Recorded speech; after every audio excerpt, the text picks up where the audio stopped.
Hi poets, it's week 6 and we'll be talking about the Persona poem this week. And I put this subject in week 6 because it can be a way, if you're stuck with anything, writing a Persona poem or reimagining a character from one of your poems that you've been working on this quarter can be a way to deepen the poem or get you through any kind of writer's block.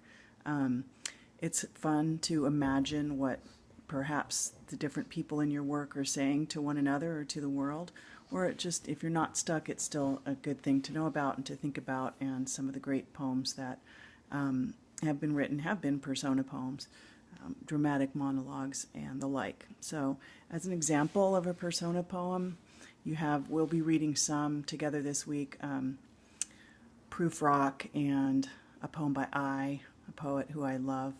But in order to expand that and add to that, I've chosen this poem called The Motorcyclists by James Tate, American poet who was with us until 2015. But this is kind of a fun poem and a very imaginative poem by James Tate called The Motorcyclists. The Motorcyclists. My cuticles are a mess. Oh, honey, by the way, did you like my new negligee? It's a replica of one Kim Novak wore in some movie or other. I wish I had a foot-long chili dog right now. Do you like fireworks? I mean, not just on the 4th of July, but fireworks anytime? There are people like that, you know. They're like people who like orchestra music, listen to it any time of day.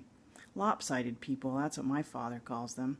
Me, I'm easy to please. I like ping gong and bobcats, shatterproof drinking glasses, the smell of kerosene, the crunch of carrots. I like caterpillars and whirlpools too.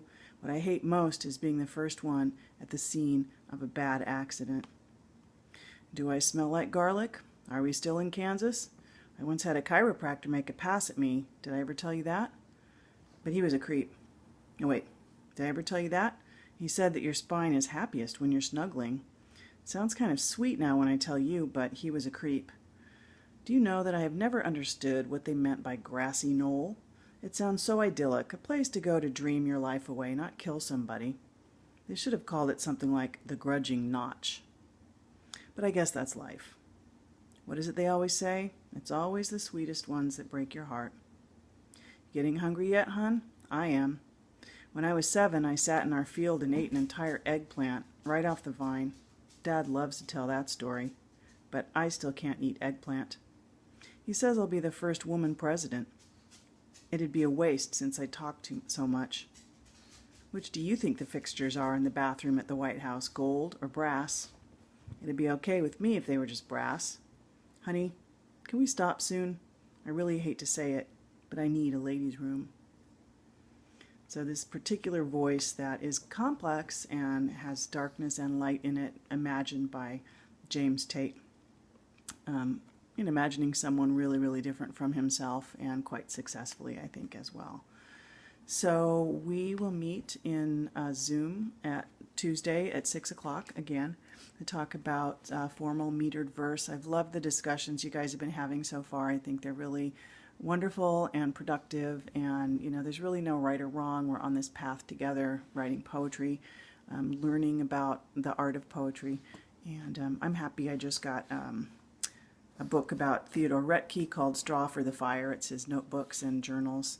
And I also got a book by Laureen Niedecker called Lake Superior, which is her notes and journals. And I love to learn about poets, different poets and their processes. So I look forward to seeing you in Zoom and seeing you in the canvas. Keep up the great work.